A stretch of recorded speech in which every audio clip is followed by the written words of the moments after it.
ತೇಪಟೂರಿನಲ್ಲಿ ಭುಗಿಲೆದ್ದ ಅನ್ನದಾತರ ಆಕ್ರೋಶ.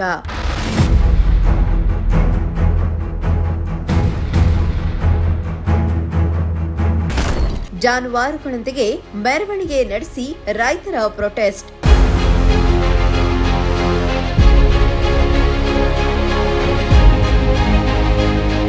ತೇಪಟೂರಿನಲ್ಲಿ ಅನ್ನದಾತರ ಆಕ್ರೋಶ ಮುಗಿಲು ಮುಟ್ಟಿದೆ.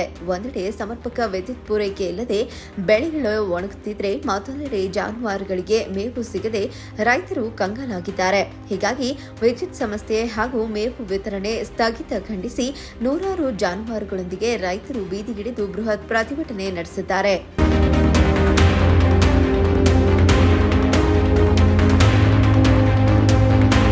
ತೇಪಟೂರು ತಾಲೂಕಿನ ವಿವಿಧ ಗ್ರಾಮಗಳ ರೈತರು ತಮ್ಮ ಜಾನುವಾರುಗಳೊಂದಿಗೆ ತಾಲೂಕು ಕೇಂದ್ರಕ್ಕೆ ಆಗಮಿಸಿ ಸರ್ಕಾರದ ವಿರುದ್ಧ ಘೋಷಣೆ ಕೂಗಿ ಆಕ್ರೋಶ ಹೊರಹಾಕಿದ್ರು. ಇನ್ನು ಸಮರ್ಪಕ ವಿದ್ಯುತ್ ಪೂರೈಕೆ ಇಲ್ಲದೆ ಪಂಪ್ಸೆಟ್ಗಳು ಕಾರ್ಯನಿರ್ವಹಿಸದೆ ಬೆಳೆಗಳು ಒಣಗುತ್ತಿವೆ. ಅಲ್ಲದೆ ಕಳೆದ ಬಾರಿ ಬರಗಾಲದ ಸಂದರ್ಭದಲ್ಲಿ ಸರ್ಕಾರ ಹೋಬಳಿ ಮಟ್ಟದಲ್ಲಿ ಮೇವು ವಿತರಣೆ ಮಾಡಿ ಜಾನುವಾರುಗಳನ್ನು ರಕ್ಷಿಸಿತ್ತು. ಆದರೆ ಈ ಬಾರಿ ದಿಢೀರಾಗಿ ಮೇವು ವಿತರಣೆ ಸ್ಥಗಿತಗೊಂಡಿದೆ. ಗ್ರಾಮೀಣ ಭಾಗದಲ್ಲಿ ಸಮರ್ಪಕ ವಿದ್ಯುತ್ ಸಿಗದೆ ಇರುವ ಪರಿಣಾಮ ತೋಟದ ಮನೆಗಳಲ್ಲಿರುವ ಮಕ್ಕಳ ವ್ಯಾಸಂಗಕ್ಕೂ ವಿದ್ಯುತ್ ಸಮಸ್ಯೆ ಎದುರಾಗಿದೆ ಎಂದರು. ನೀವು ಎಲ್ಲಾ ಗ್ರಾಮ ಪಂಚಾಯತಿಗೂ ಎಲ್ಲ ಹಳ್ಳಿಗಳು ಕೊಟ್ಟಂಗೆ ನಮ್ಮ ಗ್ರಾಮ ಪಂಚಾಯತಿಗೂ ಕೊಟ್ಟರೆ ಯಾಕೆ ನೋವು ಸ್ವಲ್ಪ ಅರ್ಥ ಮಾಡ್ಕೊಂಡು ದಯವಿಟ್ಟು ಅಧಿಕಾರಿಗಳು ಸ್ಪಂದಿಸಬೇಕು. ನಾವು ನಿಮ್ಗೆ ಎಂತ ಹೋರಾಟ ಮಾಡಬೇಕು ಅಂತಲ್ಲ, ನಮ್ಮ ಪರಿಸ್ಥಿತಿ ಬಂದ್ ನೋಡಿ. ರಾತ್ರಿ 8 ಗಂಟೆ ಬರ್ರಿ, ಚಿಟ್ಟೆಗಳು ಕಾಟ ಚಿಟ್ಟೆಗಳು ಬರಲ್ಲ. ನೀವು ದಯವಿಟ್ಟು ಅರ್ಥ ಮಾಡ್ಕೊಂಡು ತಕ್ಷಣ ಕರೆಂಟ್ ಕೊಡಬೇಕು. ಹೋದ ಮಕ್ಕಳಿಗೂ ತೊಂದರೆ ಆಗ್ತಾ ಇದೆ. ಈಗ ಸಮರ್ಪಕವಾದ ದಯವಿಟ್ಟು ಉತ್ತರ ನೀಡೋದು ಸಮಾಜದ ಏನೋ ಒಂದು ಆರ್ಕೆ ಉತ್ತರ ಕೊಟ್ಟು ನಮ್ಗೆ ಕಳ್ಸೋದಲ್ಲ.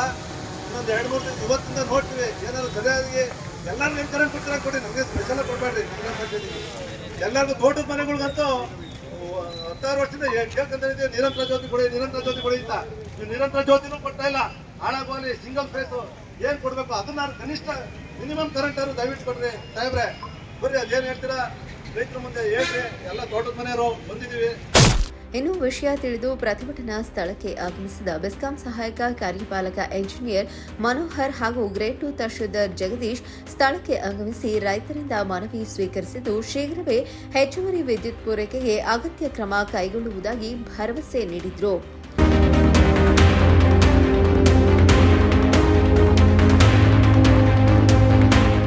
ಕಿರಣ್, ಪ್ರಜಾಶಕ್ತಿ ಟಿವಿ, ತೇಪಟೂರು.